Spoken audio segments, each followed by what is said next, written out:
Jalen Williams is here. So you said earlier on First Take that you haven't slept.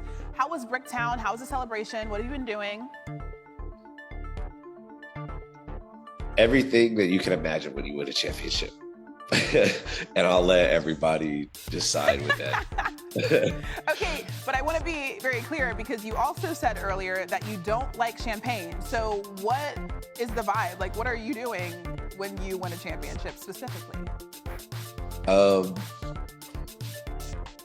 Okay, so yeah, like yesterday was my first time drinking ever. Like I never had a drink up until that point. And the beginning of the season, the guys want me to drink. That's like the big thing for them. I don't know why, but I told them at the beginning of the year, I was like, win a championship, I'll drink. I'll do whatever you guys want. I'll drink champagne. We could do shots. So we kept getting closer during the season, and I was like, I'm gonna have to drink. So I drank a little bit. I had a couple shots, champagne, I had beer. It was all disgusting. I'm gonna stick to Shirley Temples. I had a lot of those yesterday and a lot of water. Okay, so you've never drank it before. You think champagne is disgusting. You think all shots are disgusting, so are you never gonna do it again? I'm retired. I can't speak on the parade though. I don't. Okay, so TBD. We'll see what happens. So for those that don't know what it's like on game day in that arena, how would you describe the atmosphere at the Paycom Center and just how lit it was last night? That was I say it every time we play there. It's like the loudest arena ever, but that was the loudest arena ever. That had a different energy to it. It also had like the most nerves ever because when the game gets close, like you can feel like how tense the fans are. And then when you're getting closer to winning, you can also feel how like tense the fans are. So it was an atmosphere I wish everybody in the world could experience because Oklahoma's one-on-one when it comes to fan base, just how special Paycom is. And it's just dope. Like, I think it was really cool that we got to win there. Obviously, we're going to have a new arena soon. So for us to close it out there is super cool. One thing that the Paycom Center has is a lot of popcorn, apparently, because we saw you post-game with the biggest bag of popcorn that I think I've ever seen in my life. Where did it come from, and have you eaten all of that popcorn? I'm going to be honest, lost the popcorn bag in the locker room, and it was like, I don't even know. Last night was a blur. It didn't make it very far. We had some. That was it. It was low-key heavy, too. It would have helped you in your first time drinking because you're supposed to have, something in your stomach when you drink. So that could have, helped out a little bit. Let's just talk about what went down during this finals run. Your game, it seemingly grew over the course of the season. What stands out to you about what you were able to do specifically in the postseason?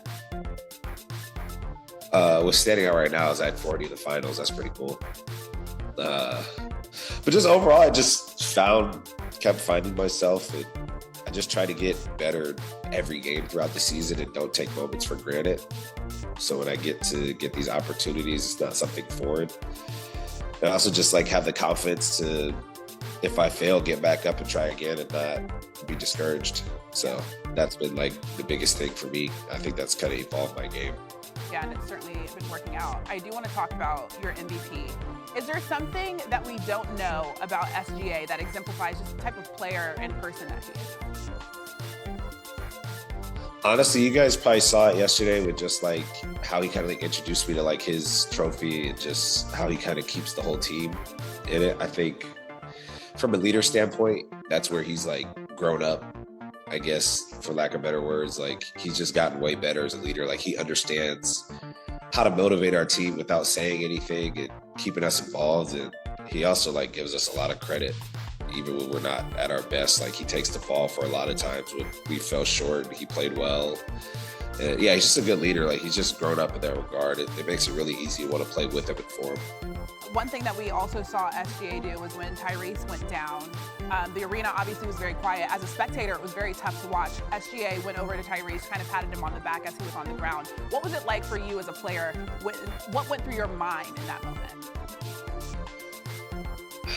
Yeah, I just tried to say a little quick prayer. I mean, it honestly, the competitor in me wanted him to play, obviously, and he was off to a hot start. It sucks seeing somebody that talented go down. You look, he's gonna go down and have one of the craziest playoff runs probably in history. For him to go out there and understand that was the risk and still go out there and play, for sure a dog. I got to tip my hat to him. But it definitely does suck watching one of your peers ultimately go down. And, he's obviously a bright star. Hopefully he has a speedy recovery, good surgery and all that, but it definitely sucks. Yeah, he's been super clutch, especially in these finals. I don't know if you've heard the discourse around your team because you guys are so young, right? There's seemingly so much runway moving forward. Have you heard about people talking about whether or not you guys were going to be the next dynasty, and what is your reaction to that? Honestly, I don't really have too much of a reaction to it. I'm trying to enjoy the days. I haven't even slept yet, like I said. So trying to figure out if we're a dynasty or not is beyond my pay grade. It's not what I get paid to do. Yeah.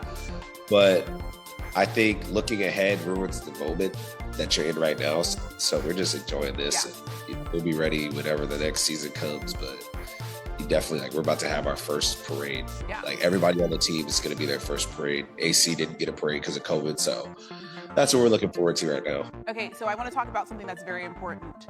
I talked to your brother at the draft last year about whether you or him were best dressed. I feel like the style competition on your team alone is very tight. Who would you say is the best dressed player on your team? I can't say myself, right? I mean, you can, but I feel like, a lot of people would have something to say about it. I don't know. Yeah, I mean, obviously everybody's going to say Shay. Rightfully so.